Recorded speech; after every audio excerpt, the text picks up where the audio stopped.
Spaccata alla pizzeria dei Fioi a Sottomarina, in Viale Madonna Marina. Non si contano più le volte in cui i ladri sono entrati nei locali della nostra città e i negozianti, ormai da un pezzo, non si sentono più tranquilli. Per la pizzeria dei Fioi si tratta della seconda volta. La prima volta è stato l'8 gennaio del 2023. Porta completamente divelta dal muro, cassa rubata, danni per 2000 euro. Oggi, vetro frantumato, cassa rubata, rubati i salumi acquistati il giorno prima, birra e un televisore, totale danni circa 2000 euro.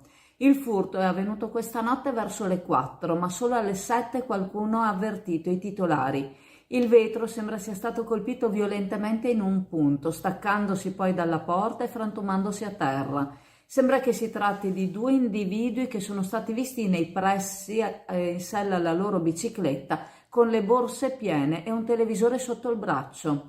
I sospetti dei titolari vanno in una direzione, ma al momento si tratta solo di sospetti. 15 giorni fa il titolare si è ritrovato a dover cambiare la serratura della stessa porta. La chiave non girava e sembrava che ci fosse qualcosa di incastrato dentro. Probabilmente, suppone, qualcuno aveva già provato ad entrare ma non ce l'aveva fatta. Alla luce del furto di oggi, quella serratura che non girava assume un aspetto diverso. Il giorno prima, dopo essere tornati da un breve viaggio ad Assisi, i titolari avevano fatto scorta, riempito i frigoriferi di salumi e di lattine. Stamattina li hanno trovati nuovamente vuoti. Il televisore che è stato sottratto era per il nipotino per quando viene a trovare i nonni e la cassa se la sono portata via per la seconda volta, tra l'altro. I titolari non hanno più intenzione di prenderne un'altra.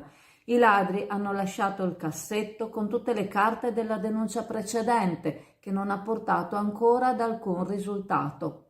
E tanto sconforto. Stanno pensando di mettere al negozio le griglie di sicurezza, hanno già subito 2 furti e prima di subirne un terzo vogliono tutelarsi. Forse si tratta dell'unico deterrente in grado di fermare la marmaglia che sta facendo tabula rasa tra i negozi, se non altro per lo sferragliare che fanno quando si aprono, destando i vicini e attirando l'attenzione.